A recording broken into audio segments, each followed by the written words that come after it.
एक बार की बात है, एक पति पत्नी सीमा और राम घूमने के लिए जाते हैं। सीमा को बच्चा होने वाला होता है। सीमा, अब तुम्हारा 9वां महीना ही चल रहा है।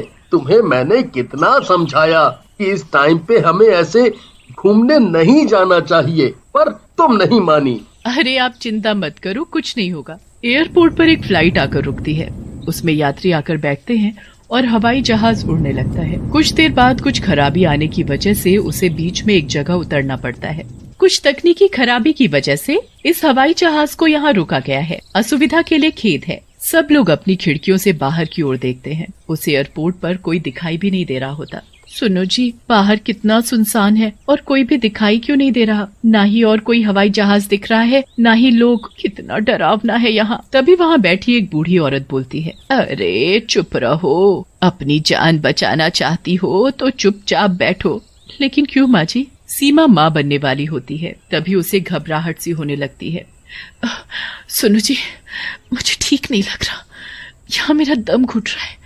चलो न बाहर चलते हैं। हवाई जहाज का स्टाफ इसकी इजाजत नहीं देता, पर जब सीमा की हालत ज्यादा खराब दिखती है तो स्टाफ सीमा और उसके पति को बाहर जाने देते हैं। सीमा, यहाँ थोड़ी खुली हवा है, तुम आराम से यहाँ थोड़ा घूम लो। सीमा वहीं घूमने लगती है। उन्हें बाहर घूमता देखकर और लोग भी बाहर जाने की जिद करते हैं। अजी चलो ना, हम भी बाहर घूम ले थोड़ा। नहीं नहीं बेटी, बाहर मत जाओ, ये एयरपोर्ट भूतिया है, यहाँ चुड़ैल का साया है। मैंने तो उन दोनों को भी मना किया था, पर वो नहीं माने।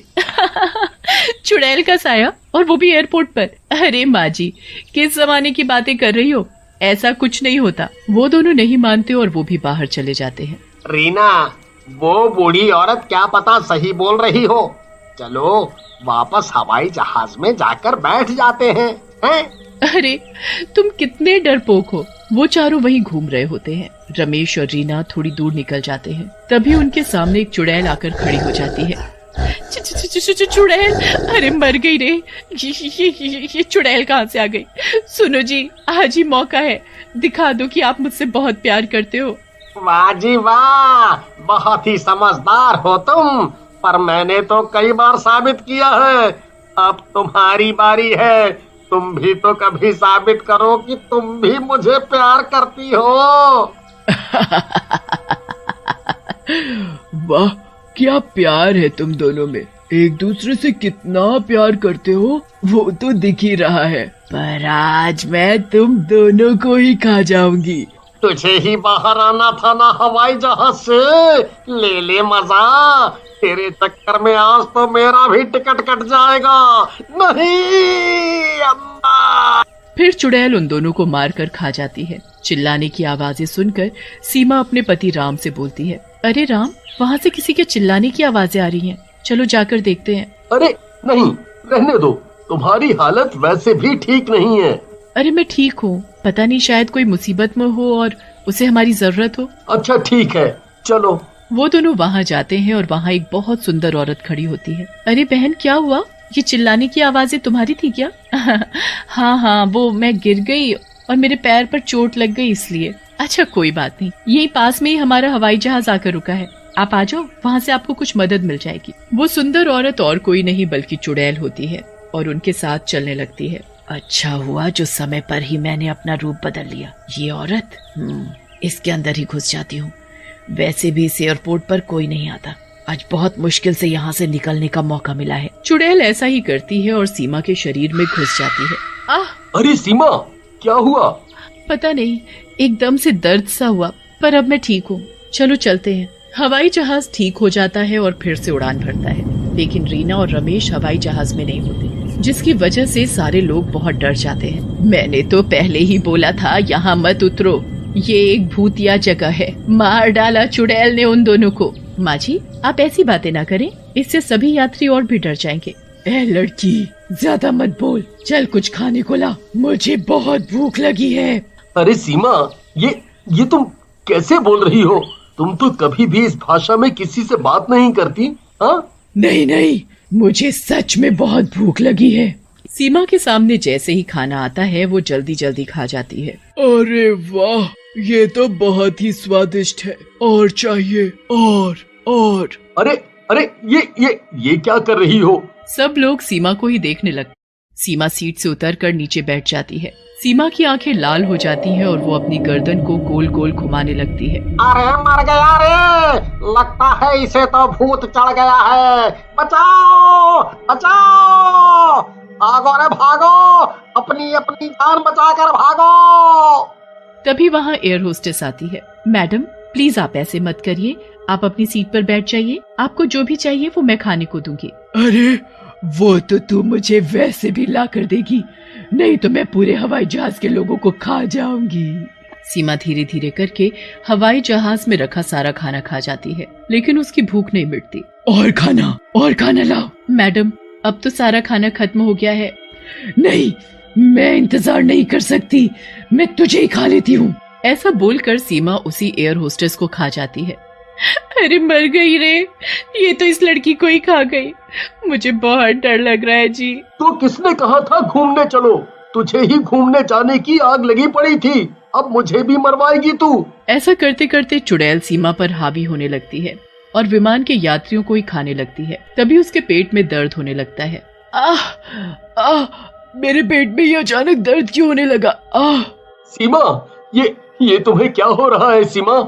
लगता है इसका बच्चा अब होने ही वाला है। क्या बोल रही हो माँ जी? कौन लड़की? बेटा ये जो चुड़ैल है वो मेरी ही बेटी है। हम दोनों एक बार घूमने गए थे, मेरी बेटी भी माँ बनने वाली थी, लेकिन एक दिन एयरपोर्ट पर कुछ बुरे लोगों ने मेरी बेटी के साथ बुरा व्यवहार करके उसे अकेले मरने के लिए सुनसान एयरपोर्ट पर छोड़ दिया। तब से मेरी बेटी की आत्मा उसी एयरपोर्ट पर भटक रही है। तभी मैं उस एयरपोर्ट पर सबको उतरने के लिए मना कर रही थी, लेकिन कोई नहीं माना। माँ ये सब बाद में बता देना, मुझे बहुत दर्द हो रहा है और मैं इसके शरीर से बाहर भी नहीं निकल पा रही।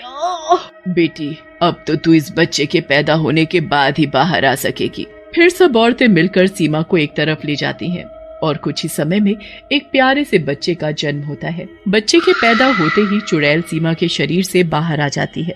मुबारक हो राम बेटा, तुम्हारा बेटा हुआ है। क्या माँ जी, सच में? क्या मैं उसे देख सकता हूँ? नहीं, ये मेरा बच्चा है, इसे मैंने जन्म दिया है, इस पर सिर्फ मेरा हक है, समझे तुम? नहीं, मेरे बच्चे को छोड़ दो, इसे मत खाना। हाँ, चाहे तो तुम मुझे खा लो। हाँ बेटी, इस बच्चे को मत मारना, तुम्हारे साथ जो भी हुआ इसमें इसका क्या दोष। अरे तुम सब चुप करो, ये कितना प्यारा बच्चा है, देखो। बच्चा जोर जोर से रो रहा होता है। चुड़ैल उसे अपने गले से लगा लेती है। चुड़ैल के गले लगते ही बच्चा एकदम चुप हो जाता है।